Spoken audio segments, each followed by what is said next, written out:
and welcome back to Mondays with Miss Meredith. I am so excited to be here with you today and to bring you an activity that you can do right at home that directly aligns with what we've been talking about, how to stay healthy while we're at home. So what we're going to be making today is a mason jar herb garden. So you're going to need some soil. You're going to need some sort of jar. I'm going to be using a mason jar. You are going to need some rocks because we're going to be putting this into our mason jar. And then you're going to need something to be able to water your garden when we get done. And then the most important, you're going to need some seeds of your favorite herbs. So I grabbed 3 different ones: cilantro, basil, and oregano, all of which I love to use when I cook. So I hope that you're going to give this a try with me, and I hope you'll stay tuned to learn just how we're going to do this.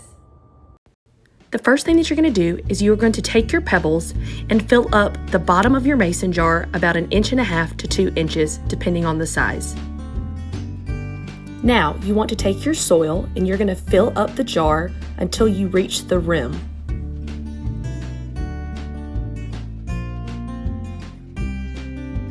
Next, you're going to take your seeds, I'll be using cilantro, and you're going to sprinkle on top of the soil and then cover with a thin layer of soil.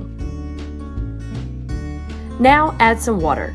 The reason that we have put the rocks at the bottom is to use them as a drainage system since we do not have a hole at the bottom like a pot. Now we want to label what we've just planted. So I'm going to write cilantro on a popsicle stick and place it on the side of the jar. Now that you have finished your herb garden, you want to place it on a windowsill in complete sunlight and make sure that you take care of it every single day.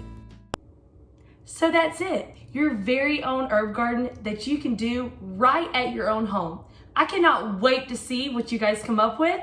So we better get growing.